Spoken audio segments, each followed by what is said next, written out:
Yes, Roma wines taste better because only Roma selects from the world's greatest wine reserves for your pleasure.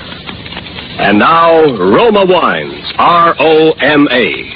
Roma Wines presents Suspense. Tonight, Roma Wines bring you Miss Joan Bennett in Overture in 2 keys. A suspense play produced, edited, and directed for Roma Wines by William Spear. Suspense, radio's outstanding theater of thrills, is presented for your enjoyment by Roma Wines. That's R-O-M-A. Roma Wines. Those better-tasting California wines enjoyed by more Americans than any other wine. For friendly entertaining, for delightful dining. Yes, right now, a glassful would be very pleasant as Roma Wines bring you Joan Bennett in a remarkable tale of suspense. Are you feeling any better now? You know what I've been wondering lying here? What's that, Mrs. Allen? Are you really a nurse? Why, of course. Well, that stuff you keep giving me to make me sleep, it doesn't. You'd be asleep in no time, Mrs. Allen, if you'd only make up your mind to it. It's all in your mind, you know. That's funny. You saying that to me. Now then, Mrs. Allen, you mustn't keep talking. That's how it was with him. All in his mind. That's why I couldn't help him. That's why nobody in the world could help him. I know that now, but I couldn't bring myself to admit it until last night. You know where I was last night? I was at the Hollywood Bowl. It should have been the proudest night of my life. I was waiting for my husband to enter the stage and take his place as the leader of a great orchestra. Yes, I should have felt proud, but all I could feel was fear. It wasn't a new fear, it was an old fear. As old as our lives together. It began nearly 2 years ago. R and I had driven to the Pasadena station to meet a new pupil of his in from the east. I didn't have any reason to believe that this new arrival would be any different from dozens of others who came every year to live with us and study music with my husband. I don't see him anywhere. Don't you know what he looks like? Huh? What's that, my dear? Oh, never mind. There, that looks like it might be him over there. Excuse me, are you looking for Professor Whitmer? Oh, Professor Whitmer. Yeah, from Mark Allen. You'll have to talk to my wife. I can't hear you just now. Glad to know you, Mrs. Whitmer. How do you do? You know those streamlined hearing devices you see advertised in the papers all the time, Mr. Allen? I have one, but like an idiot, I left it at home. Well, that's something Beethoven would have liked to have been able to say, Professor. Yes. But you know, Mr. Allen, I think he'd rather put up with being plain deaf. Excuse me, sir. What about your bag, sir? We have our car with us, Mr. Allen. Right. Just take him to the car. Will you look after Mr. Allen's bags, my dear? I just did. It's the one right here. Just put the bags in the back. Yes, ma'am. Right away, sir. Here you are. Oh, thank you, sir. I guess we can all ride in the front, can't we? After you, Mrs. Whitmer. See, Mr. Allen, my wife takes care of everything. That's what poor old Beethoven needed. Good, dependable wife. Is this your first visit to California, Mr. Allen? That's right. Never been further west than Chicago before in my life. Well, you'll find the climate a nice change anyway. What about you, Mrs. Whitmer? You, native Californian? Oh, not exactly, but the professor and I have lived here ever since we were married. It's a tragedy. Great conductor losing his hearing like that. Well, it doesn't worry him so much, now that he has his own protégés. Must be hard on you, though. Sometimes. Why should it be hard on me? Oh, I just thought it might be. That's all. By the way, what's your first name, Mrs. Whitmer? Why, Francie. You mind if I call you that? Sometimes? Well, of course not. You can call me anything you like, Mr. Allen. Ira, there's the bell. Huh? What's that, my dear? There's a train coming. Oh, yes. Thank you, my dear.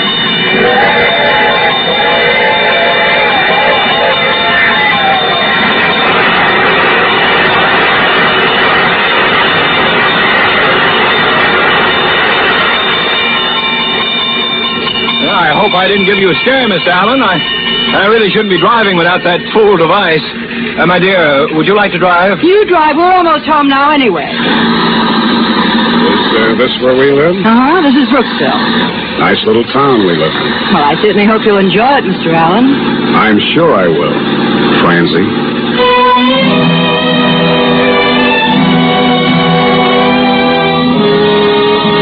That's all there was to it. And yet if he'd have asked me to go away with him to Timbuktu that night, I'd have gone. But he didn't. He didn't ask me anything. He just watched me.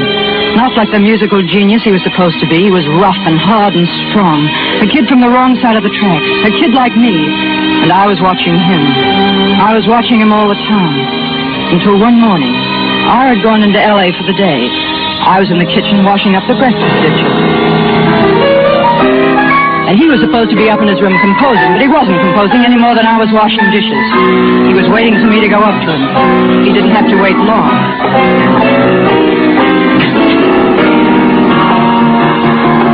Pardon? Why, come in, Mrs. Square. I was looking for my husband. He went to the concert at the Philharmonic. He did? I wanted him to do an errand for me. Oh, that's too bad. Oh, well, it'll have to wait until next week now, I suppose.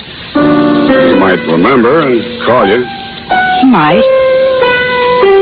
That's nice. What's it called? It's an overture. Overture in 2 keys. Oh. You asked me that before. At breakfast, remember? Oh, yes, so I did. I'd forgotten. Look at me. Why, the professor would kill me if he caught me wasting your time like this. Maybe that's one reason you waited till he was out of the way. Well. You want to hear the other reason? It's been on your mind ever since that first day at the station. When you figured you'd wait. Let me make the first move. It's the way a dame always figures. Till she meets the right guy. Meaning you? I don't mean Santa Claus. What does that make me? Come here, darling. You like to play hard to get, don't you? Am I so hard to get? I've been going crazy. What do you think I've been doing? When does he get back? Late. How late? Never before 6. Hello, darling.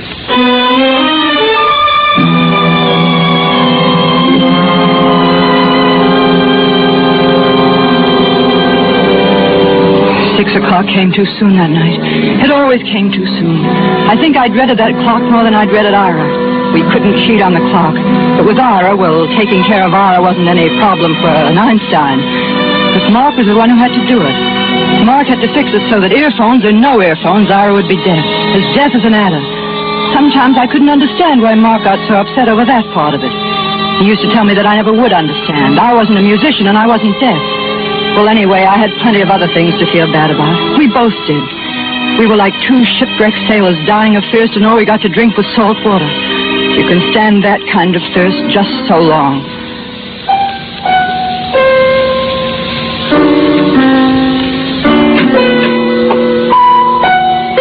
Hello?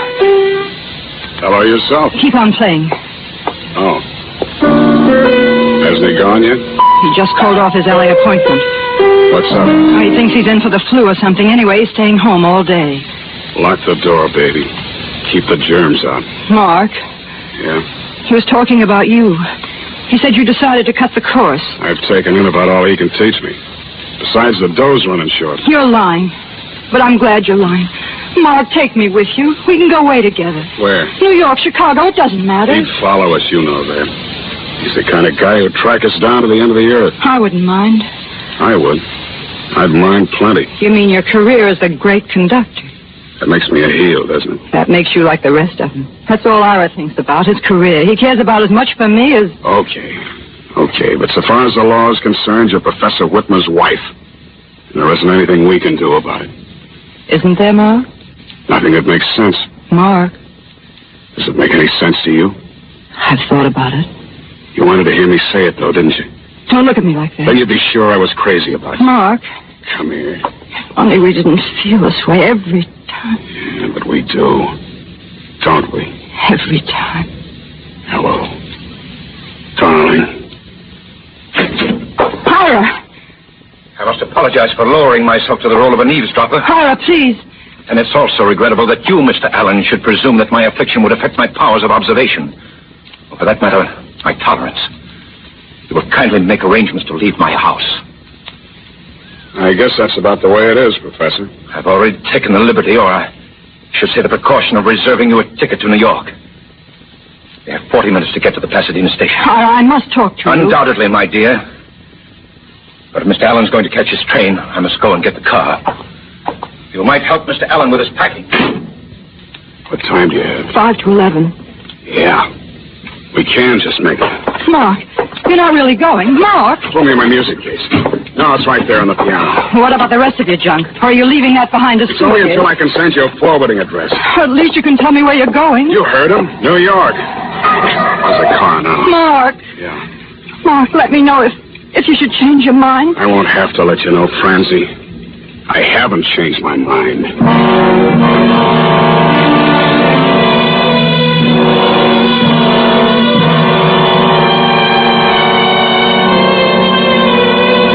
After he left, I remember looking at the alarm clock beside his bed. It said 11 o'clock.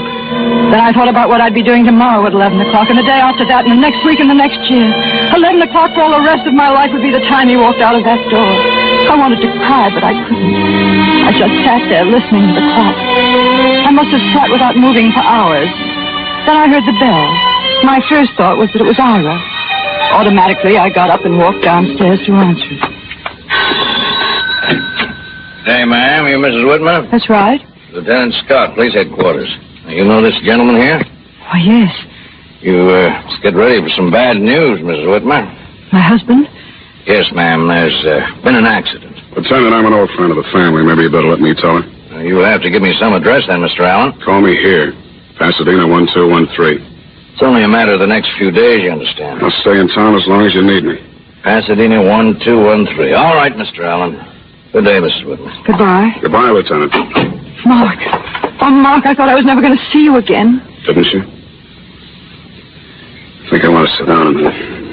Oh, Mark, tell me what happened quickly. It was pretty terrible. I told him a couple of times to take it easy. We must have been doing 70 when we hit the main drag. Maybe that's why I didn't recognize where we were. Anyway, I would have known we were that close to the crossing until I heard the bell. He still had time. If he'd thrown on his brakes when I hollered at him, there would have been all the time in the world. Maybe he thought he could make it, or maybe he just didn't hear me. I don't know. I just don't know. It was too late to grab the wheel. It was too late to do anything. That was when I jumped. Mark. Next thing I knew, there were cops all over the place. There was a doc there, too. I'd been here hours ago if I hadn't had to convince them that I didn't need an ambulance. And Ira? And those cops, they asked more questions. Mark. Huh? I asked you about Ira. Ira didn't need any ambulance either, Francie. He was dead.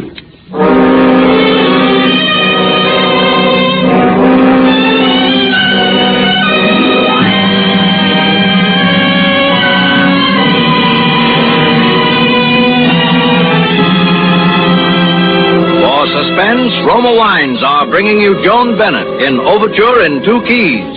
Roma Wines' presentation tonight in radio's outstanding theater of thrills, Suspense.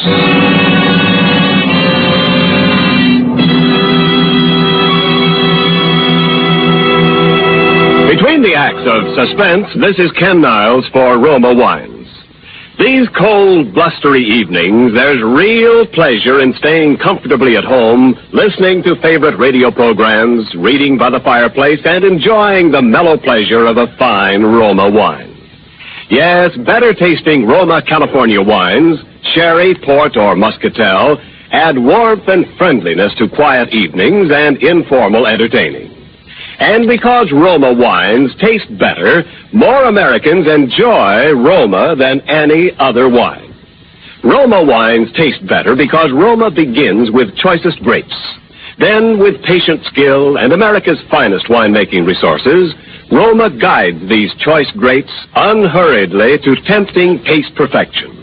Later, along with Roma wines of years before, this rich grape treasure awaits selection from the world's greatest wine reserves for your pleasure. So share with your friends these better-tasting Roma wines. Insist on Roma, R-O-M-A, Roma wines. And now, Roma Wines bring back to our Hollywood soundstage Joan Bennett as Francie Whitmer, with Howard Duff as Mark Allen in Overture in 2 keys. A tale well calculated to keep you in suspense.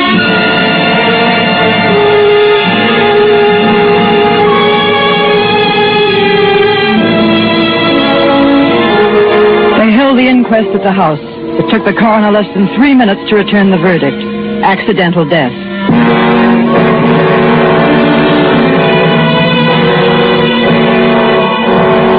I thought we should wait, but Mark said it wouldn't make any difference. If people were going to talk, they'd talk anyway. So a couple of weeks later, we drove down to Yuma and got married. During the ceremony, I felt a little like laughing and much more like crying.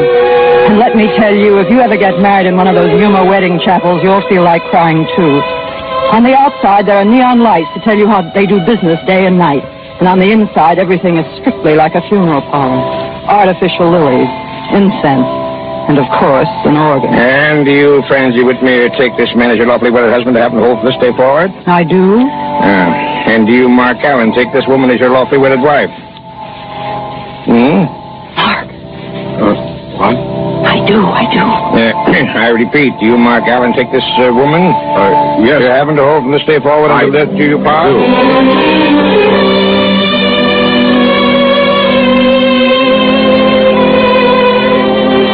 Poor Mark.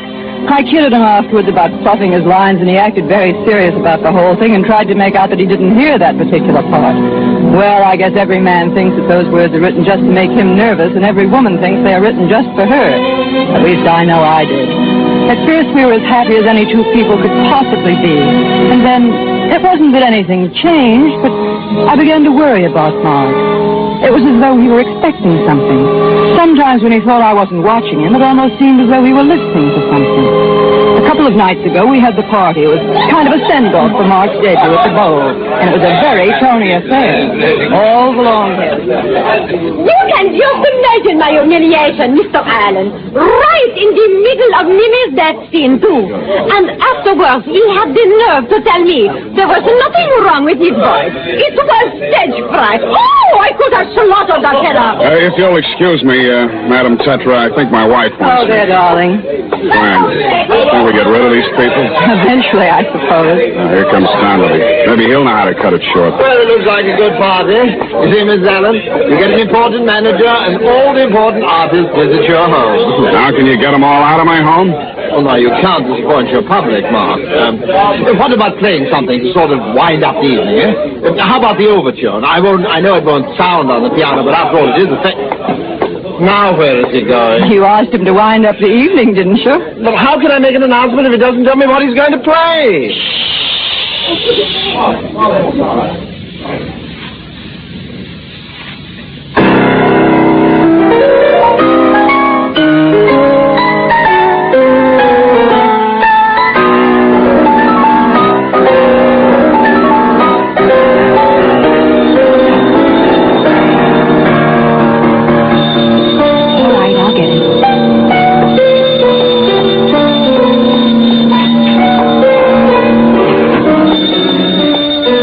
Wasn't anything important. Phone calls that come at a moment like that never are. It was just someone who wanted to wish Mark good luck tomorrow night. I said thanks and hung up.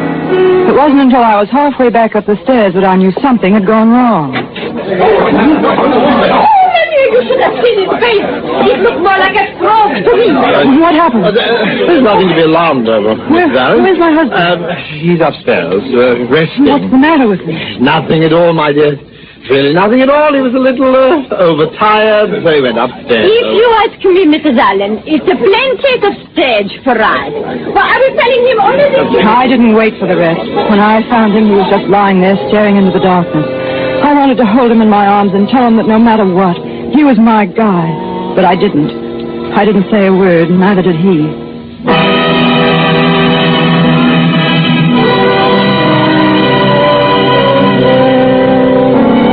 Like a long while later when I woke up. I didn't want to wake up. I was tired, dead tired, so tired that waking up hurt me all over. Only this time it hurt more than usual. Then suddenly I was sitting upright in bed with a chill running straight up my spine. The sound came from the music room. I fumbled for the light, but that didn't tell me anything I didn't know already. Mark's bed was empty. Somehow I got out of bed and walked downstairs. I kept walking until I was standing outside the music room door. If I'd been standing at the bar of judgment, I would have still said the same prayer. That the door would be locked, but it wasn't locked. The room was in darkness, except for a small lamp on the counter. And there, looking like something out of a horror picture, sat my husband. I couldn't see his face, only his hands flying up and down in the lamplight. His knuckles were wet with blood. Mark! Mark! Mark! Oh, darling, I had to do it. I had to do something. Talk to me. Keep on talking to me. What do you want me to say? Just keep talking. And hold my hand. Your hands, oh, darling, look at your hands. Mark, tell me what's wrong. I don't understand. Everything was fine until I left the room to answer the phone. Was it a phone bell? I didn't hear any phone. Mark. I wouldn't have even known you'd come upstairs if it hadn't been for your perfume. Even then, I didn't believe it. Then I came down here. It played like this. I couldn't hear. And I played louder. I still couldn't hear. I couldn't hear. I couldn't hear. Darling, don't. You're all right now. Mark, it's awfully late. What time is it? 4 o'clock in the morning. It's funny. You do it, too. What did I do? Listen to see if your watch is going. Must be a reflex action. Even he did it. Mark. Always reminded me of Nelson putting his telescope to his blind eye. I don't suppose you understand about that. Even if you'd loved him, you'd never have known what it meant for a musician. To be deaf. Mark, there's only one thing I know or care about. I don't care about anything else in this world. I just don't care. Fran? Yes? You know, don't you? Yes, Mark. You've always known, haven't you? Yes, I suppose I have. I'm sorry, Fran. For you. Oh, Mark, I told you I don't care. I don't care about anything but you. Has an awful sound. Murder.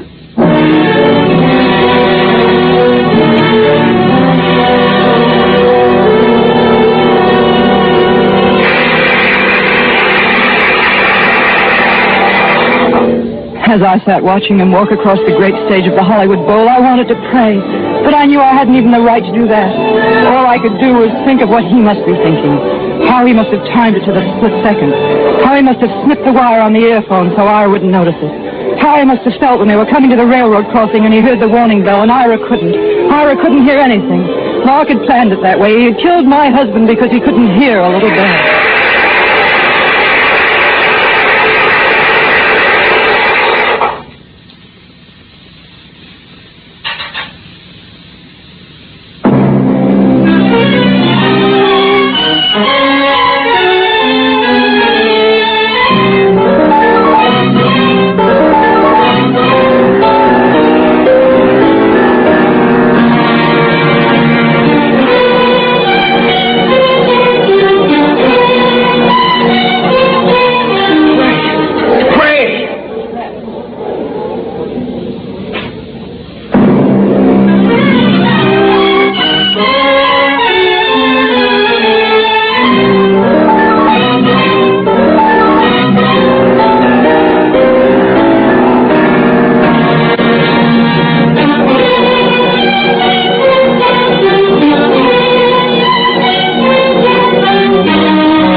Let me through, please. Please, I have to get through. I'm sorry, lady. Mr. Allen isn't receiving any visitors. I'm his wife. Oh, of course. This way, Miss Allen. Oh, thank heaven. That's all right, Doctor. Mrs. Allen, the press are outside. You must talk to them. Mark. I heard the bell. Darling, it's all right. It's all right. I'm here with you. It's me, Francie. Didn't you hear it? It began to ring as I entered the stage. It was the bell.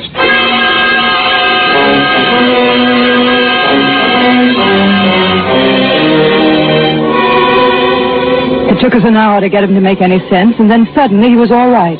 As all right as I've ever seen him in my life. The doctor was as pleased as an old midwife and insisted that it was the sedative that had done the trick. I wish he'd been right. But you see, by then I was beginning to see what was wrong with Mark, and I knew that all the doctors in the world wouldn't do him any good. But I still dared to hope that somehow I could. All right, come on, let's go. Well, don't you want me to drive home? Oh, I'm okay now. Oh, you mustn't cry, baby. I'm okay now. Oh, that's why I can cry, you goof. Mark, Yeah. let's go away from here right away to Canada or someplace for a year longer if you want. Even if you don't even look at a note of music, it doesn't matter. You'll be right away from everything, and then it won't happen anymore. I know it. If you'll only get away, right away. Even from me, if that would help. Where should we go? Florida? New York? Oh, darling. You know, it's about time you saw something else but palm trees. Let's make it New England. Up around Vermont or something. We'll have to get you a sleeping bag or you'll die of cold. I love you. Me too. Why don't you let me drive? You can't with one hand. I can, too. Mark, you know, I was wondering, can you get double sleeping bags in Vermont? Mark, you better slow down a bit. Yeah, maybe Canada. Mark, Huh? we're coming to the crossing. There's a quiet train. up there. Mark! They say you can almost hear how quiet it is some places in the woods up there. Mark!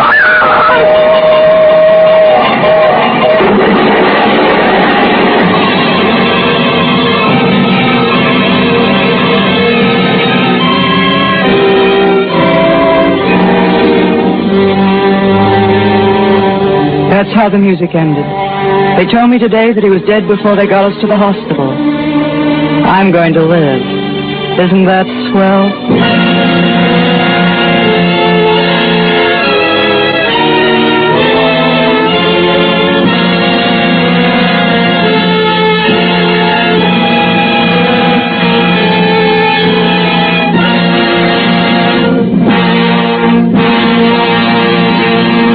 Suspense.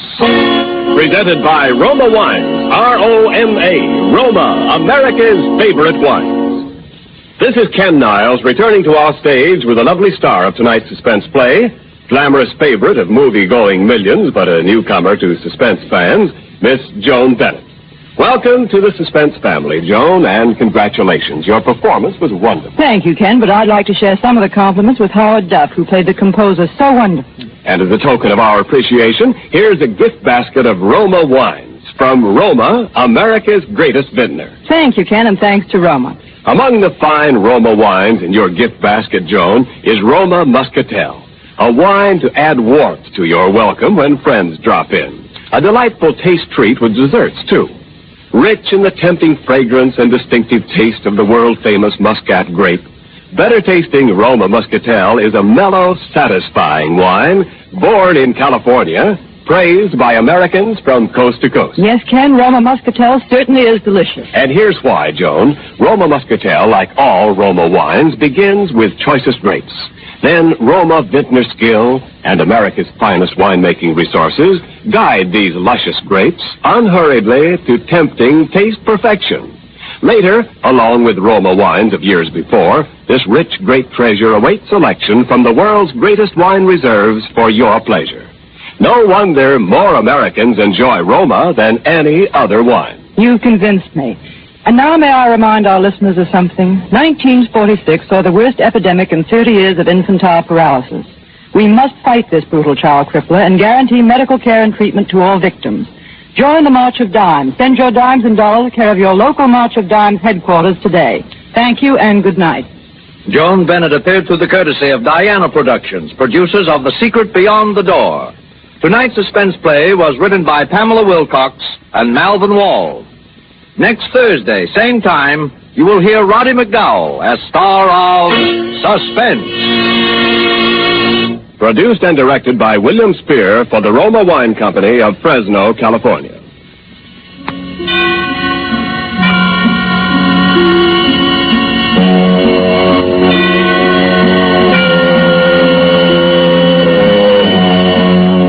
Stay tuned for the thrilling adventures of the FBI in peace and war, following immediately over most of these stations.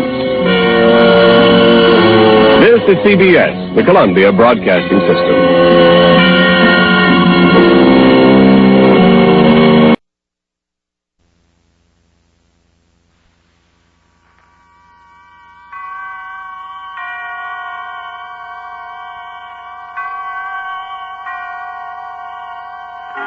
Suspense. Autolite and its 96,000 dealers present Miss Joan Bennett in Statement of Mary Blake, a suspense play produced and edited by William Spear.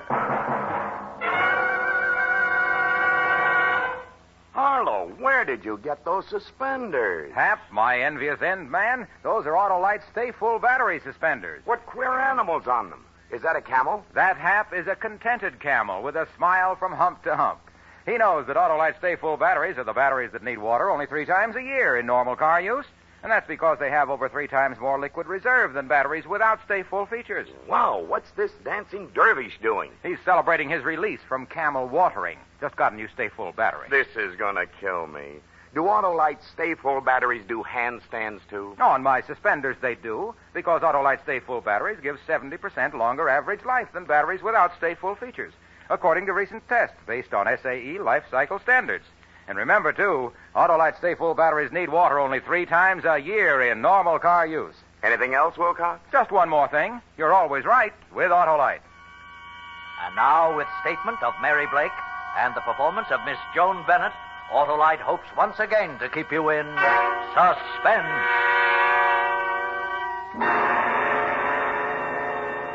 I found myself at the far end of a long corridor, the length of it stretching before me in a winding pattern. The walls of it of thick, impregnable cement. There were no windows, only a small opening high on the wall to my right.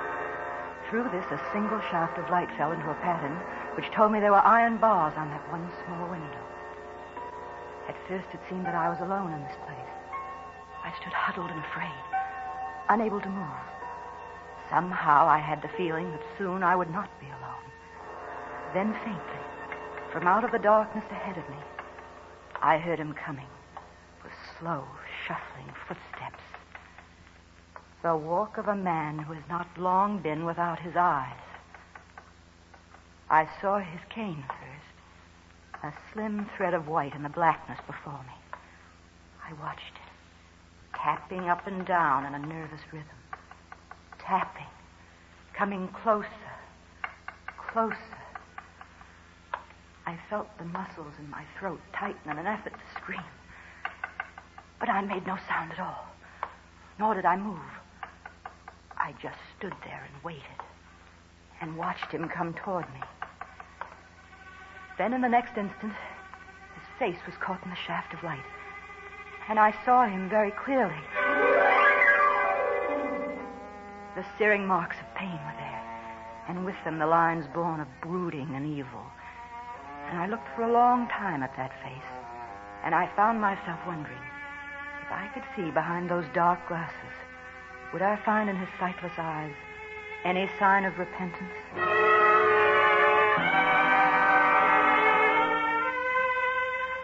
I remembered suddenly how Gregory Martin had looked the first time I saw him, his tall form standing with casual poise in the doorway, that handsome face creased by the broad smile that bid me welcome into his home.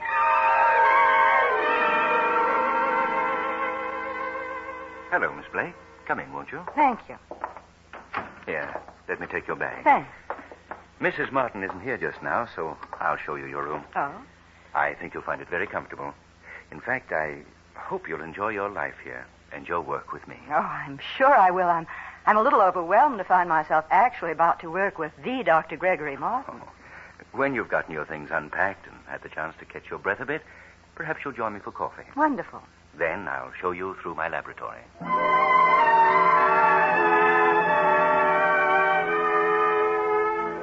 I felt no fear at all that first day. My room was luxurious and beautiful, and the laboratories beyond anything I'd ever imagined in its completeness. I didn't meet Lorna Martin during that first day as a member of the household, but in the evening her husband invited me to join the intimate group of friends that were gathered in front of a glowing fire in their living room. And how about you, Professor? Yes? Let me fill your glass. I have my customary toast to make. Yes, my boy, indeed. I want to join you on that one. Attention, everyone. A toast. The toast. To the lovely Lorna. A woman of such abundant charm that it's unfair, really, for one man only to call her his. But 3 years ago, she made her choice, and I found that it was such a commendable one that I, for one, think we should forgive her. And so, here's to the lovely Lorna, my wife.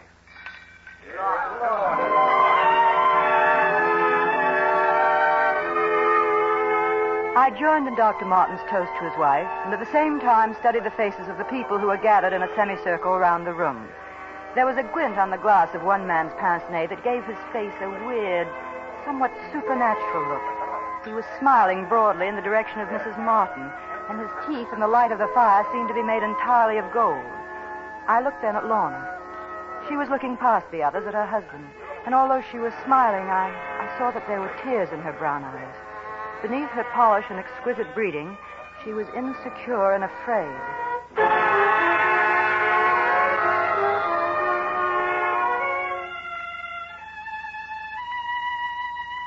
Late that night after the party, I was thirsty, so I put on my robe and went quietly down the carpeted stairs.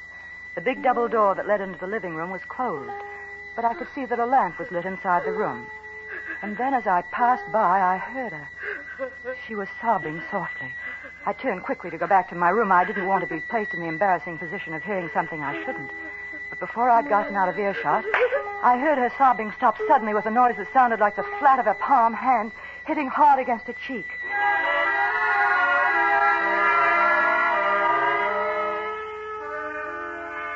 Next morning, I was working with Dr. Martin and loving every minute of it. We worked silently, swiftly, with no regard for anything outside of the task immediately at hand. That is, save for one little thing. Dr. Martin seemed fascinated with a little vial of amber liquid which he kept on a desk.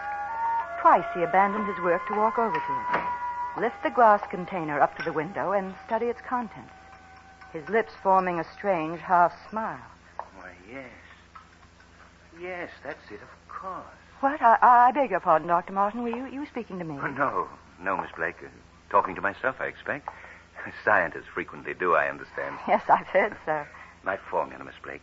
I just realized it's almost the color of her hair, isn't it? Lorna's, I mean. My wife has very pretty hair, don't you think? I think Mrs. Martin is a beautiful woman in many ways. Well, that's a rather generous opinion to form in so short a time, isn't it? Do you always analyze people so quickly and so flatteringly? How about me, for instance? Well, I don't think you're being fair, Doctor, but since you asked, I'd say you're a man of great charm and certainly a scientist of remarkable ability. I should be pleased, I suppose. However, it sounds like generalities. I think I'll have to see what I can do toward creating a more specific impression. Yes. Truly beautiful color, isn't it? I've never seen anything quite that shade of amber. What is it, Doctor? It's a mixture of my own. I'll let you in on it someday, soon. But meanwhile, I'd advise you to keep clear of it. I think I could safely claim it to be the fastest acting poison in existence. A new experiment, Doctor? The most exciting experiment to which a scientific mind can apply itself. And I have every confidence that I'll be able to work it out to a successful conclusion. Sounds challenging, Doctor. I hope I'll be allowed to work on it, too. I assure you, my dear Miss Blake, I wouldn't attempt this particular experiment without you.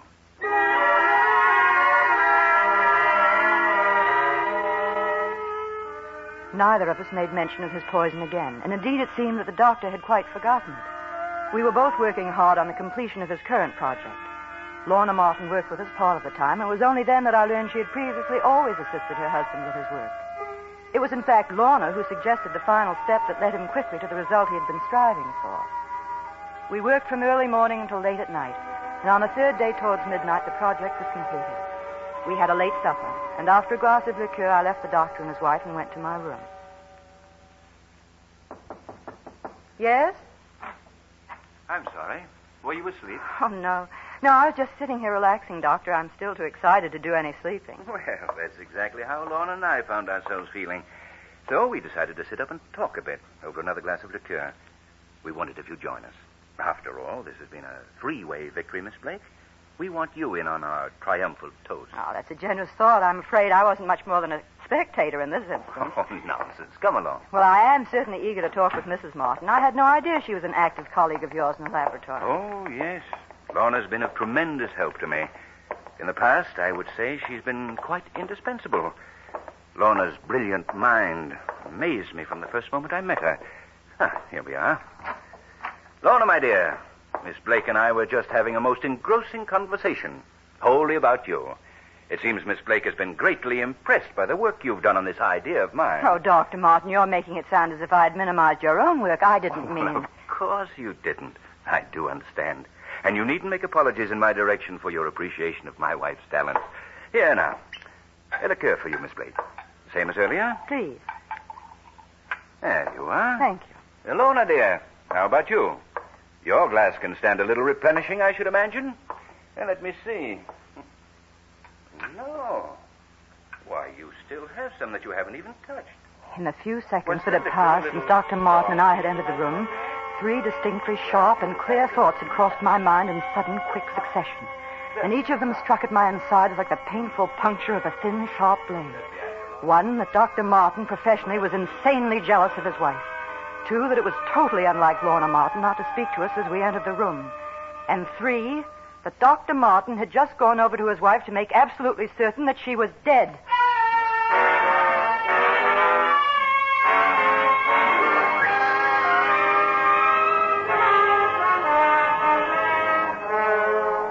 Autolite is bringing you Miss Joan Bennett in Statement of Mary Blake, tonight's production in radio's outstanding theater of thrills, Suspense.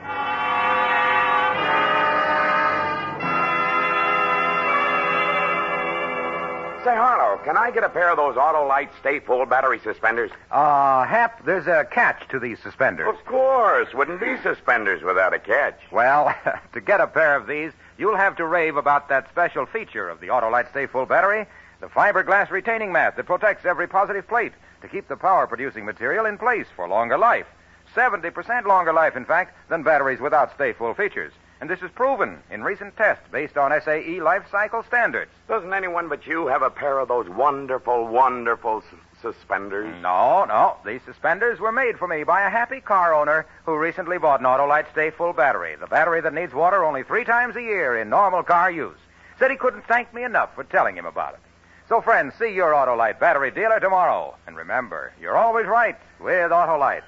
And now, Autolite brings back to our Hollywood soundstage our star, Miss Joan Bennett, in Statement of Mary Blake, a tale well calculated to keep you in suspense. I stood there, unable to speak. Dr. Martin looked at me. He was amused at my reaction to his wife's murder. I rather think I could read your mind quite accurately at this moment, Miss Blake. Why? Why does one do anything? What motivates any action of man? There is a need, a desire, a want behind every action. I wanted to kill my wife. It's as simple as that. The poison. Yes. Come into the laboratory. The poison. We'll look for it. It isn't on your desk. You did kill her with it, but I don't see it. And why have you made it a point to have a witness? I remember now. You talked of this as an experiment, and you told me I would work with you on it. Just what Patience, my dear girl, patience. And what is the next step, Doctor? To call whom? The police, and tell them what? When one discovers that one's wife has been murdered, one naturally calls in the authorities. Oh, yes, Sergeant. Listen carefully, please. This is Dr. Gregory Martin. My address is 12448 Pilgrim Drive. Would you send some men over immediately, please? My wife has just been murdered.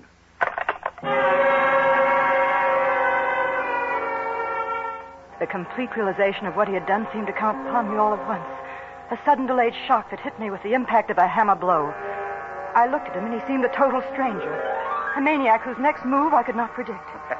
He was laughing, and while he laughed, I reached desperately behind me, closing my fingers tightly around the glass container I felt in. And I prayed that it contained something that would serve as an effective weapon against the murderer. With one quick movement, I flung it full in his laughing face. And I watched it eat away his skin like a sheet of tissue paper in a soaring flame.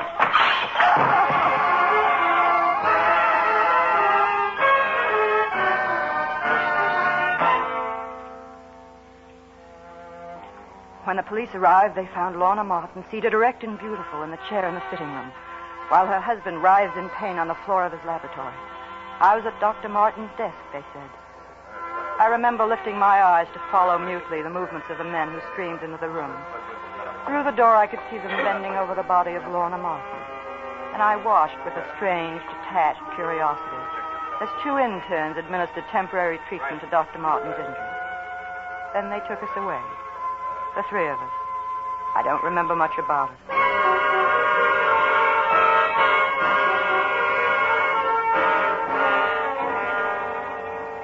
Do you want to talk now? Come now, Miss Blake, we realize that you've been under a great strain. We want to find out exactly what happened, and we must know exactly what part you played. You know, in view of what has happened to Dr. Martin and his wife, a man so revered and well-known, we will be subjected to a great deal of pressure to bring someone to justice for this thing. Justice? How can Lorna Martin ever know justice? Let's hear your story, Miss Blake, from the beginning. There were 3 people alone in that house when this happened. And of them, only you were able to speak. Now, let's hear what you have to say. How about it? All right. You'll talk on the stand.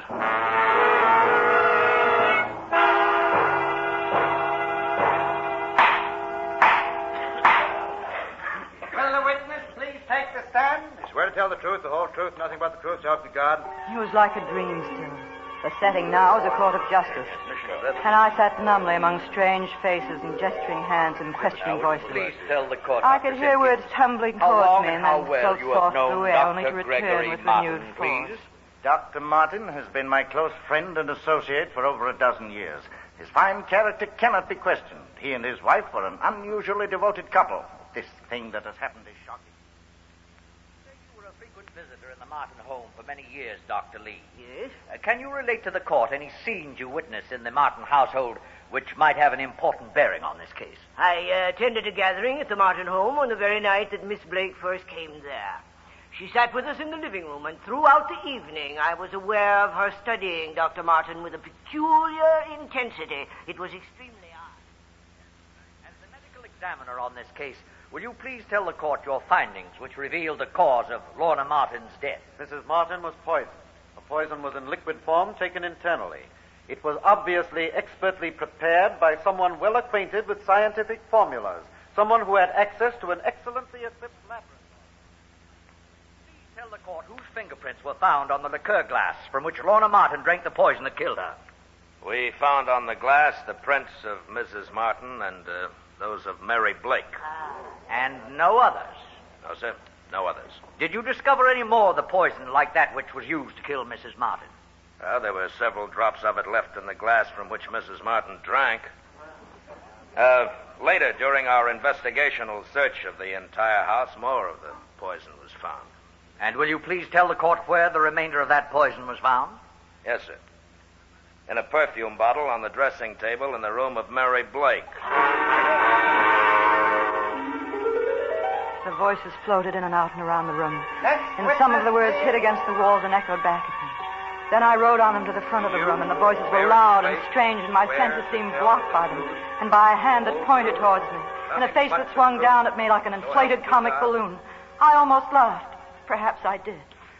Can you, Mary Blake, in any way account for the fact that only Mrs. Martin's and your own fingerprints were found on the glass of poison? Can you give the court any explanation for the perfume bottle containing the remainder of the poison being found in your room? Mary Blake, can you in any way explain the testimony we have heard repeatedly during this trial of your unusually strong personal interest in Dr. Martin? The words were strung like beads on a string and wound round and round me until I felt them so tight it seemed I couldn't breathe. Then suddenly the voice that was strangling me with the words came through to me clearer and louder than ever before. And this time the words were built in a big stick, and it was carefully aimed and swung straight towards me. The prosecution at this time is able to bring forth its most important witness. We ask, however, that due consideration be given him by all those present in this courtroom, as his condition is still very serious. He has suffered from extreme shock, and as a result of the injuries he recently sustained, he is and will forever remain totally blind. Now, clerk, will you please inform the nurse outside that she may now bring the doctor into the court? Prosecution calls to the stand Dr. Gregory Martin. He came in, seated in a wheelchair, his hands and almost all of his face, save an open slit across his mouth, swathed in thick white bandages. There was something about seeing so handsome and powerful a figure so completely incapacitated. An involuntary gasp escaped from my own lips as well as from those of every person in the crowded courtroom. Without a word being spoken, the prosecution had easily scored its most effective point. And after Dr. Martin had finished his spoken testimony, the big stick of words came down upon me with full force. Mr. Foreman, ladies and gentlemen of the jury, how do you find the defendant? We find the defendant guilty as charged. Then more words. Words coming at me with final flattening blows. This court hereby sentences you to the Women's State Penitentiary for a period of not less than 99 years.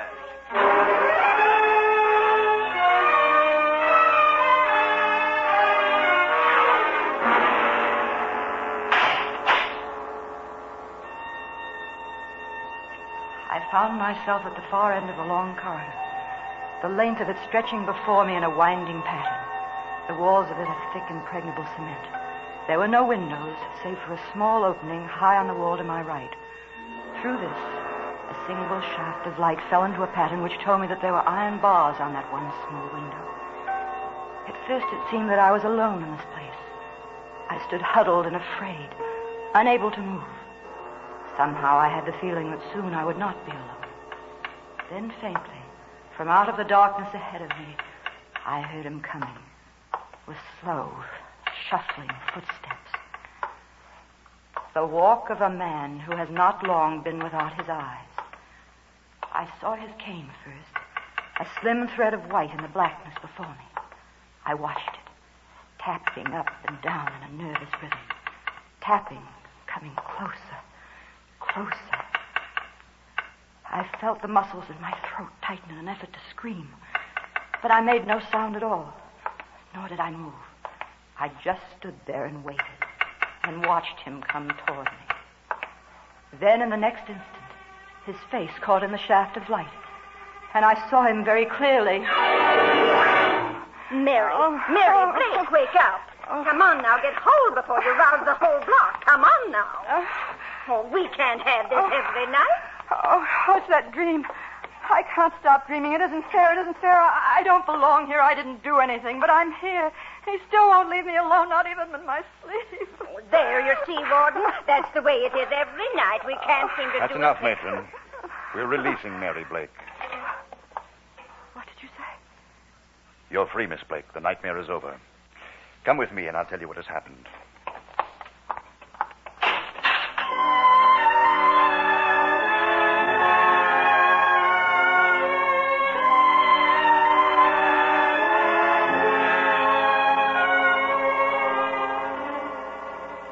Miss Blake, the state has no way of returning these weeks of freedom it wrongly took from you, nor of erasing the shock and heartbreak you've been forced to suffer. We can only hope that it has not too deeply embittered you and hasn't totally destroyed your faith in the justice one customarily finds in our courtrooms. There seems to be a limit to bitterness, Warden. I find that what I feel now is not a release from injustice, but a release from fear. I know that he can never reach me again, even in my dreams. How can I be so sure of that? Well, it's another of the things that can't be accounted for rationally about this case.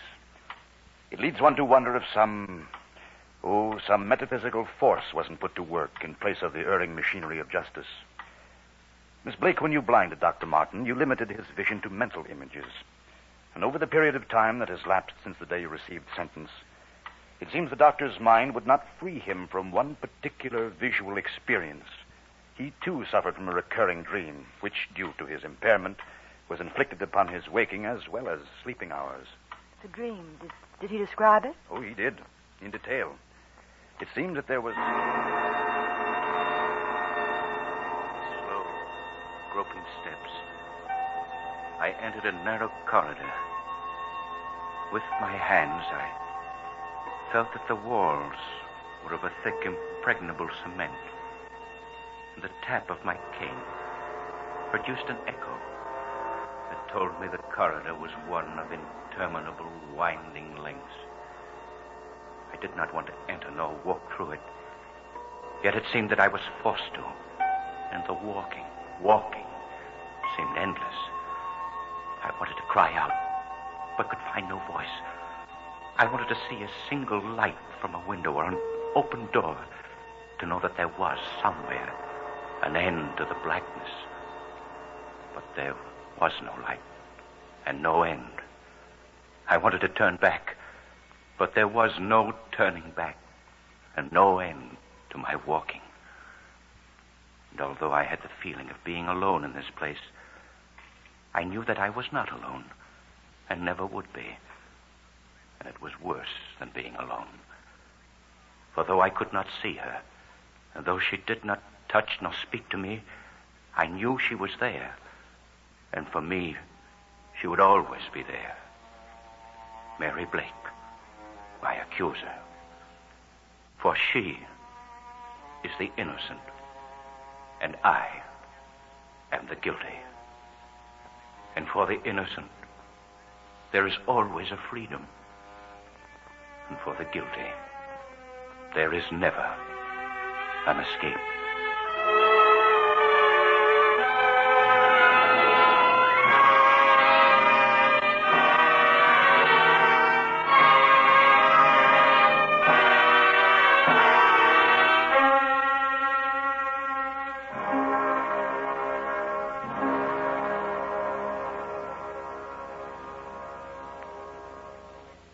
Suspense, presented by Autolite.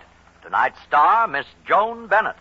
Hello, I just ran out and bought an Autolite Stay Full battery. Now do I get a pair of those wonderful suspenders? Well, Hap, you sway me. But let me say a word about the more than 400 products made by Autolite. Comes original equipment on America's finest cars.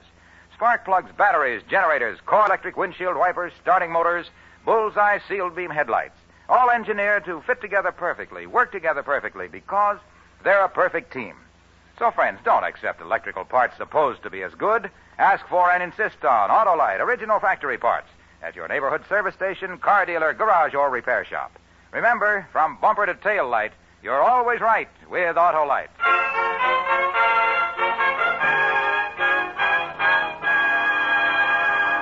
Next Thursday for Suspense, our star will be Mr. John Lund. The play is called The Man in the Room, and it is, as we say, a tale well calculated to keep you in suspense. Tonight's Suspense play was produced and edited by William Spear and directed by Norman MacDonald. Music for Suspense is composed by Lucien Moraweck and conducted by Lud Gluskin. Statement of Mary Blake is an original play written for radio by Shirley Gordon. Miss Joan Bennett will soon be seen in the MGM production, Father of the Bride. In the coming weeks, you will hear such stars as Claire Trevor and Charles Boyer. Don't forget, next Thursday, same time, Autolite will present Suspense, starring John Lund.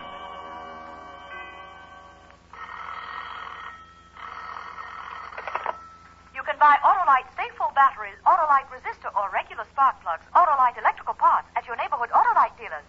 Switch to Autolite. Good night. This is CBS, the Columbia Broadcasting System.